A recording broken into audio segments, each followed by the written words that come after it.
이스라엘 사람들의 지혜를 담고 있는 탈무드에 보면 12가지 강한 것을 소개합니다. 좀 지루할지도 모르겠는데요, 돌은 강하다. 그러나 쇠에 꺾인다. 쇠는 불에 녹는다. 그 불은 물로 끌 수 있다. 물은 증발하여 구름에 흡수당하고 만다. 구름은 바람에 날린다. 모든 것을 날려보내는 바람도 사람만은 날려보내지 못한다. 사람은 고민으로 파괴된다. 고민은 술로 달랜다. 잠은 술보다 강하다. 잠도 죽음만큼은 이기지 못한다. 죽음은 강하다. 모든 것의 죽음과 함께 모든 것은 사라진다. 가장 강하고 무서운 죽음, 그러나 그 죽음보다 강한 것이 있다. 그것이 무엇이겠는가? 바로 사랑이다. 그 붉은 마음, 그 열렬한 마음은, 열렬한 사랑은 죽음도 뛰어넘는다. 사랑은 죽음도 두렵지 않다. 생명을 바칠 수 있는 것이 사랑이다. 좀 복잡하고 길었죠. 여러분, 아가서의 말씀을 읽었는데, 이 아가서에서 말하는 아가는 노래 중에 노래, 그런 뜻입니다. 우리가 알듯이 솔로몬 왕과 술람미 여인의 사랑을 노래한 것입니다. 초기에는 금서로 여겨지기도 했는데 사실은 그리스도와 교회의 사랑을 비유하고 있습니다. 솔로몬과 술람미 여인 사이에 이루어진 이 사랑 노래의 절정을 보여주는 게 이 6장, 8장입니다. 솔로몬과 술람미 둘의 사랑은 먼저 소유의식에서 출발합니다. 사랑하면 흔히 그런 감정에 노예가 되는데요, 서로가 서로를 소유하고 싶어 합니다. 그 강렬한 애착심에서 사랑은 출발합니다. 서로 나만의 것으로 독차지하고 싶어서 안간 힘을 쓰고 언제나 가까이 두고 싶어 합니다. 술람미 여인은 솔로몬과 결혼을 했지만 여러 가지 체면이나 이유 때문에 가까이 하지 못하는 것을 너무너무 못내 아쉬워합니다. 그래서 더 그 사랑은 그런 장애 때문에 강렬할 수밖에 없었는데 1절에 보면 내가 내 어머니의 젖을 먹은 오라비 같아더라면 내가 밖에서 너를 만날 때에 이불만 주어도 나를 업신여길 자가 없었을 것이라. 고대 근동에서 지금도 뭐 완전히 자유롭지 않지만 공공연한 애정 표현은 혈육 관계를 제외하고는 상당히 눈총을 받았습니다. 아니 뭐 지탄을 받았다는 표현이 더 맞을 텐데, 그래서 이런 상황, 이런 시대 상황을 두고 차라리 당신이 내 오라비였다면 얼마나 좋았을까. 어디서나 그 사랑을 나눌 수 있을 텐데 그렇게 안타까워합니다. 여성들이 가장 편하게 느끼는 장소 중에 하나가 자신의 친정인데 솔로몬을 자기 친정집에 끌어들여 석류주를 마셔오고 그 품에 안기고 싶다. 이런 노골적인 표현도 2절, 3절에 나오는데 같이 한번 읽을까요? 내가 너를 이끌어 내 어머니의 집에 들이고 내게서 교훈을 받았으리라. 나는 향기로운 술 곧 석류즙으로 내게 마시게 하겠고 너는 왼팔로는 내 머리를 고이고 오른손으로는 나를 안아서리라. 이 사랑 노래 중에 노래의 가장 절정의 절정은 6절, 7절입니다. 너는 나를 도장같이 마음에 품고 도장같이 팔에 두라. 사랑은 죽음같이 강하고 질투는 스울같이 잔인하며 불길같이 일어나니 그 기세가 여호와의 불과 같다. 당시 고대인들은 도장을 몸에 지니고 다녔다고 합니다. 목걸이나 혹은 반지에 새긴 도장으로, 그런 모습으로 도장을 늘 항상 몸에 지니고 다니는 것처럼 사랑하는 이와 항상 함께 하고 싶다. 그러면서 그 사랑은 강렬하고 그 사랑은 또 죽음을 이긴다. 그 강함을 제대로 보여주고 싶어서 수올같이 잔인하다. 여러분, 그 죽음은 갑자기 찾아와 모든 것을 쓸어버리고 끝장냅니다. 근데 그 죽음보다 강한 것이 사랑이다. 여호와의 사랑은 불처럼 맹렬하다. 그렇게 말합니다.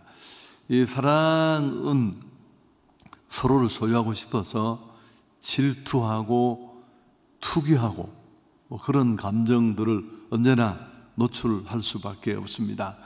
그 지난 주간에 넷플릭스 영화를 제가 한 편 보았습니다만은 그 팬텀 스레드라는 영화인데 영국 왕실과 또 유명 인사들의 드레스를 제공하는 레이놀즈라는 주인공이 알마라는 여인을 우연히 만나서 좀 시기가 늦었지만 두 사람이 사랑을 하게 되고 함께 사는데 이 남자는 너무 자기 일에 빠졌고 또 세상에 할 일이 너무 많고 이 여성은 막 애간장이 탑니다. 이 남자의 마음을 자기에게만 잡아두고 싶은데 그게 현실적으로 어렵습니다. 그래서 어떻게 하느냐 하면 독버섯에서 독을 채취해서 요리를 만들어 먹이고 죽지 않을 만큼 기운을 빼서 자기 옆에 누워서 막 힘들어하면서 자기 옆에 잡아두고 또 그 사랑을 확인하고 싶어 합니다. 재미 별로 없나요? 2시간이 넘는 영화인데 굉장히 재미있게 본 영화고요. 나중에 이 사실을 알게 되고 두 사람이 결혼도 하고 그렇게 아름답게 또 이어집니다만 그 애절하고 기막힌 사랑으로 다가왔습니다. 여러분, 하나님은 우리를 사랑하실 때 질투하듯 사랑하신다. 질투 자체는 상당히 우리 인간적인 이해를 염두에 둔 표현이지만 출애굽기 34장 14절에도 너는 다른 신에게 절하지 말라. 여호와는 질투라. 이름하는 질투의 하나님이다. 그래서 우리는 우상 숭배하는 걸 그렇게 그럴 수도 있지. 여러분, 그게 아닙니다. 우상 숭배를 가장 강렬하게 또 이해가 딱 오도록 표현하면 영적인 간음죄입니다.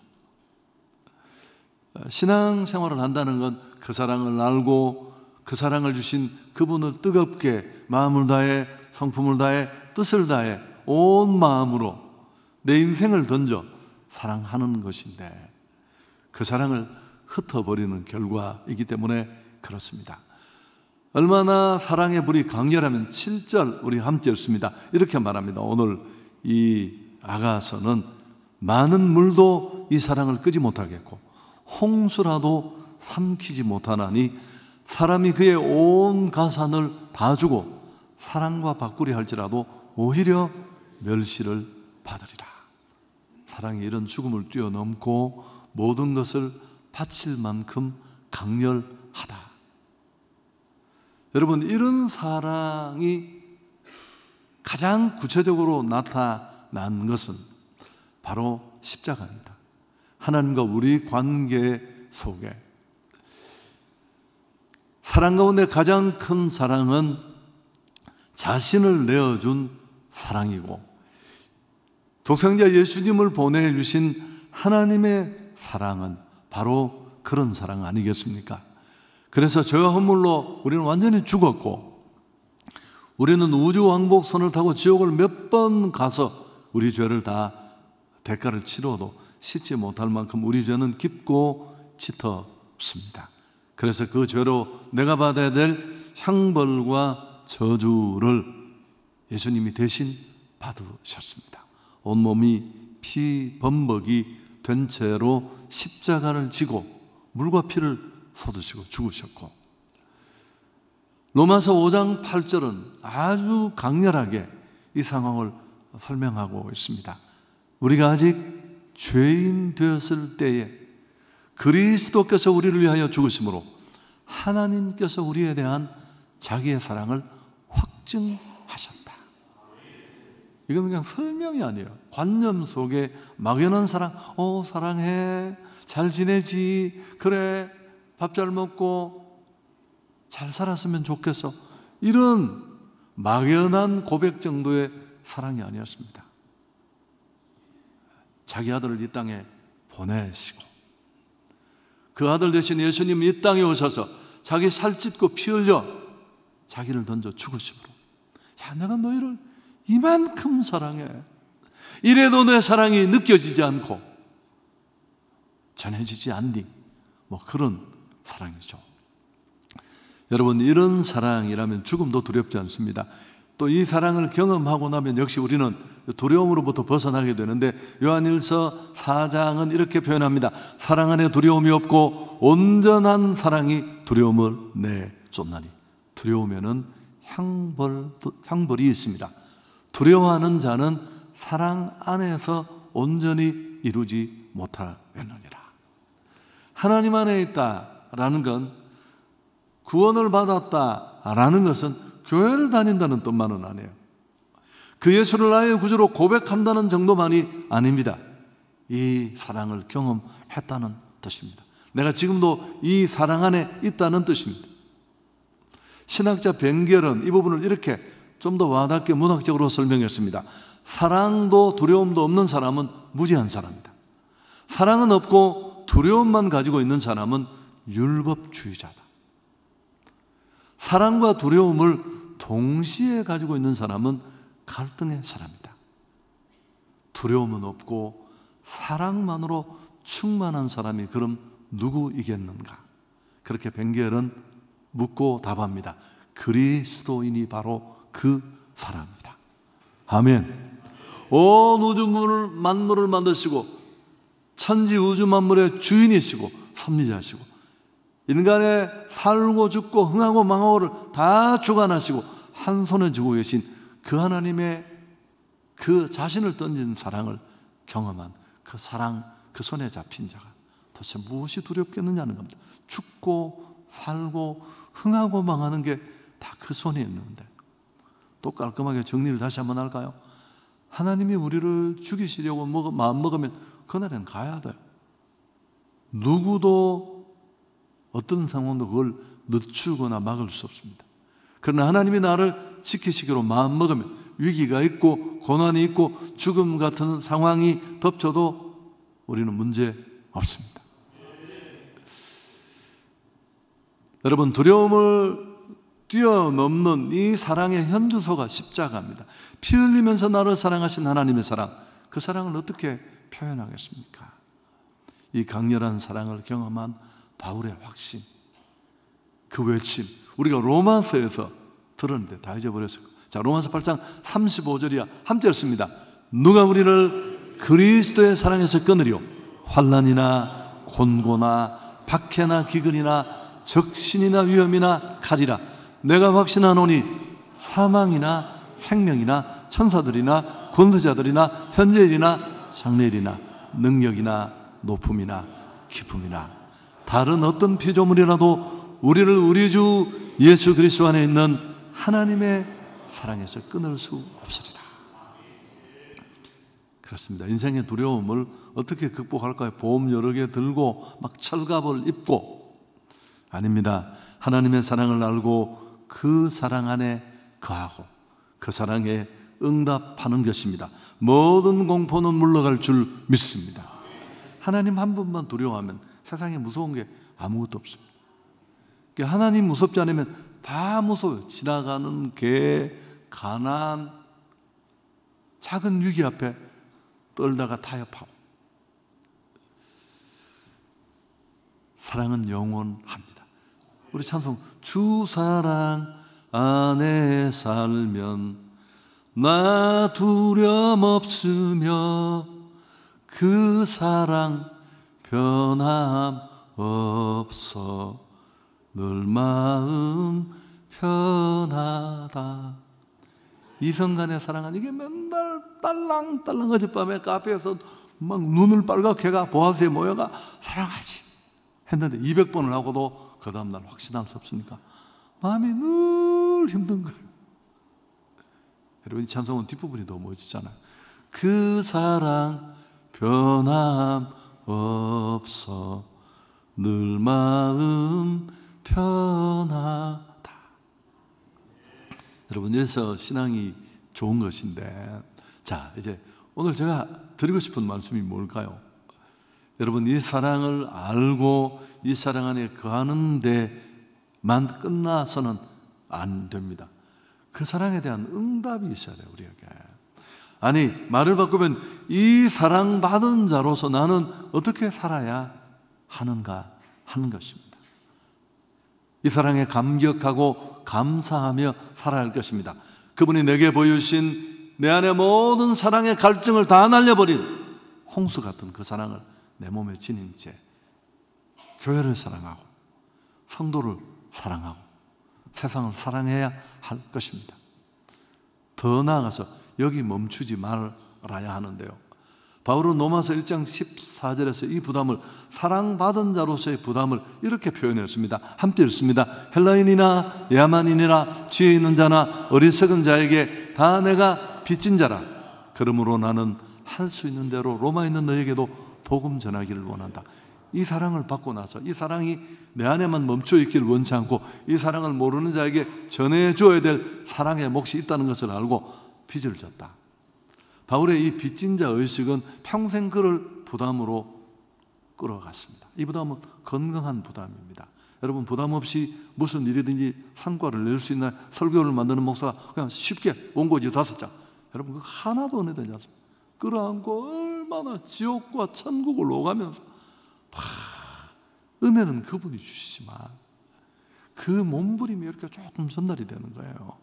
그래도 인간 전달자에 수없이 많은 노이즈들, 잡음들이 개입되지만 은혜로 또 덮어주시고, 바울은 평생 이 빚진 자의 부담 때문에 결혼도 개인의 삶도 내려놓았습니다. 그 큰 사랑을 받았고 율법주의에 빠져있던 그가 두려움을 떨쳐버리고, 그리고 이 사랑을 전해야 한다. 여러분, 빚은 크게 2가지로 질 수 있다고 맨날 말해서, 첫째, 뭘 빌렸는데 안 갚으면 빚지신 거예요.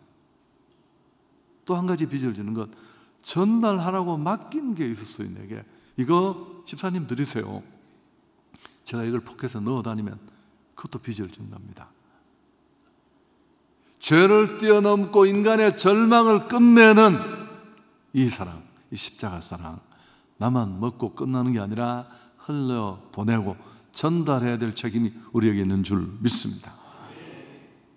여러분, 건강한 신앙이라는 건 이 사랑에 대한 절실함이 있을 뿐만 아니고 이 사랑을 전해야 된다는 것, 나 하나의 구원으로 끝나야 되는 건 안 된다는 것, 나를 부르시는 것, 나를 보내시기 위해서 부르셨다는 걸 알고 늘 부담을 갖는 것입니다. 그래서 우리는 건강한 신앙인이라면 누구도 이것으로부터 자유로울 수 없어요.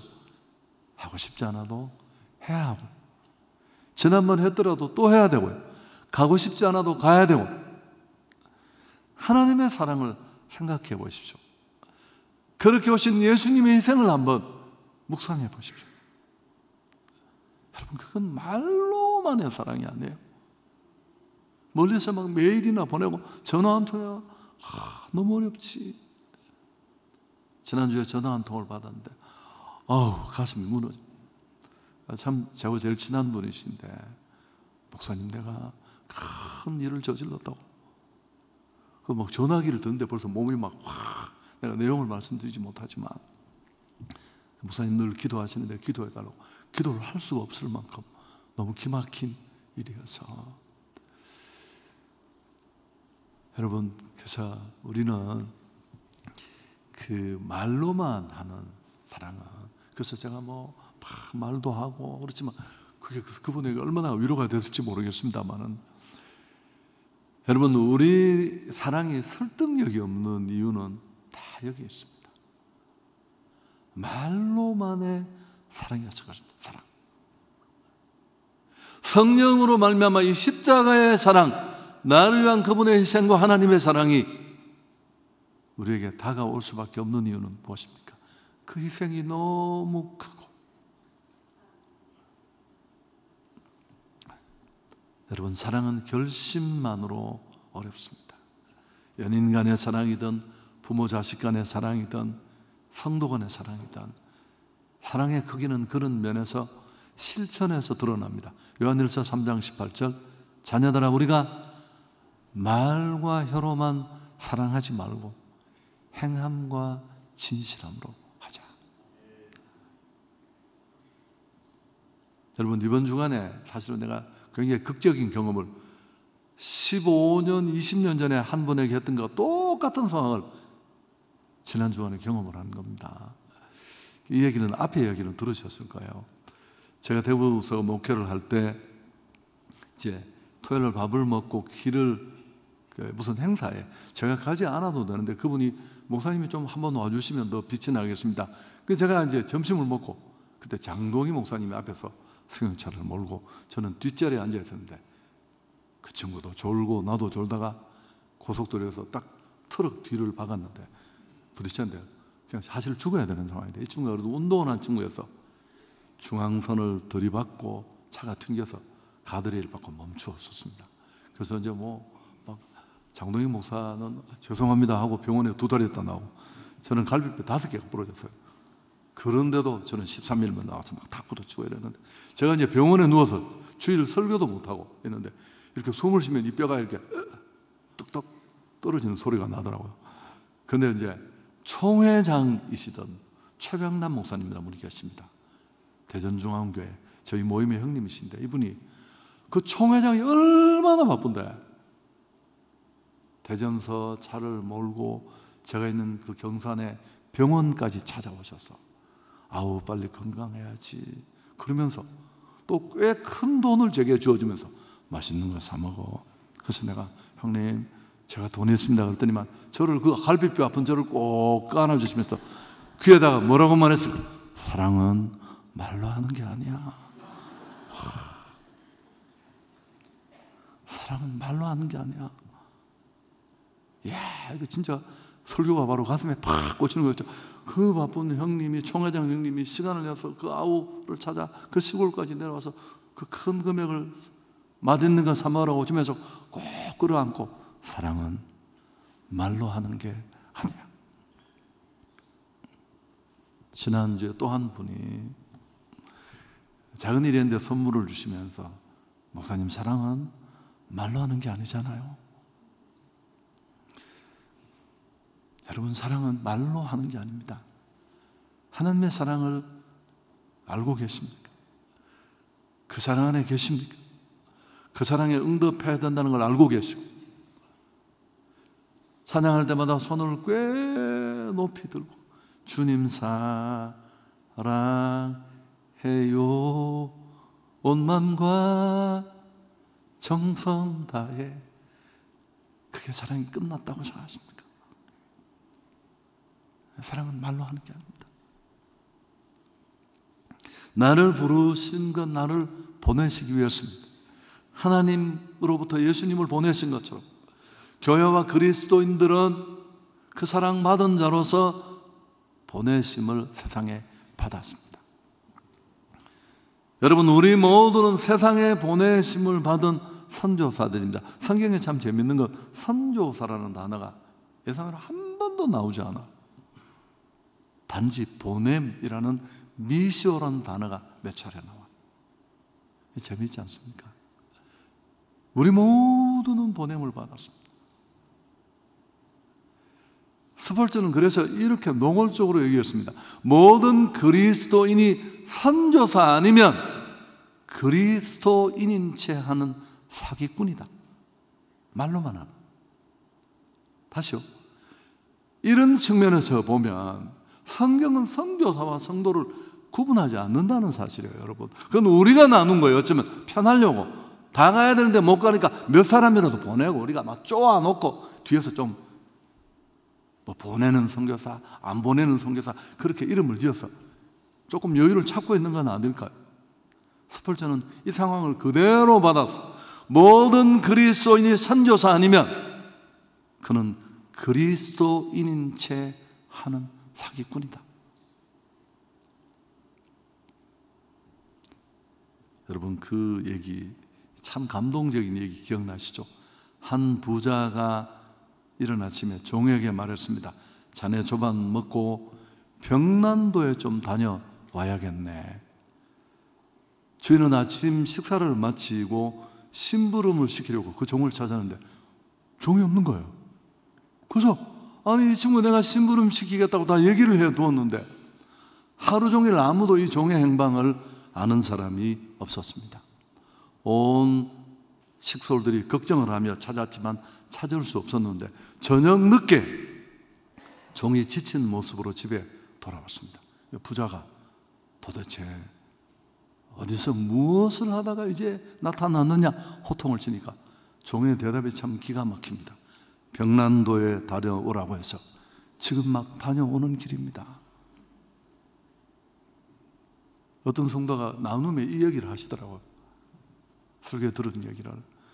여러분, 이 말에 부자는 혀를 내둘렀습니다. 이 한심한 사람아, 내가 병난도에 다녀오라고 할 때는 무슨 시킬 일이 있어서 다녀오라고 한 것 아니겠나? 온종일 시간을 허비하고 그냥 갔다가 오라고 한 말이 아니지 않느냐? 단식을 했다고 합니다. 하나님이 우리를 이 세상에 보내신 것도 살다 오라고 보내신 게 아닙니다. 어제 책을 읽었더니만 인생의 목적을 그분은 깔끔하게 정리를 했더라고요. 살고 일하고 놀고. 참 기가 막혔어. 여러분, 그게 인생입니까? 왜 왔는지도 모르고.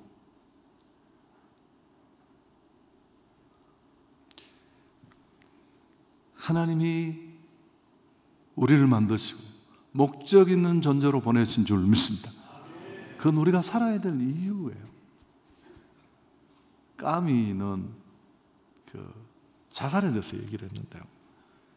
여러분, 자살을 그는 어떻게 설명하느냐면 살아야 될 이유를 발견하지 못한 자의 선택이고 결정이다. 물론 그것만은 아니겠지만 여러분, 정말 내가 오늘 살아야 될 이유가 분명하다면 어떻게 죽어요? 하나님 앞에 섰을 때 병난도를 다녀온 이 어리석은 종 같은 모습. 나 목사였고요. 나 직분 받고요. 한성교회 카페 괜찮았었고요.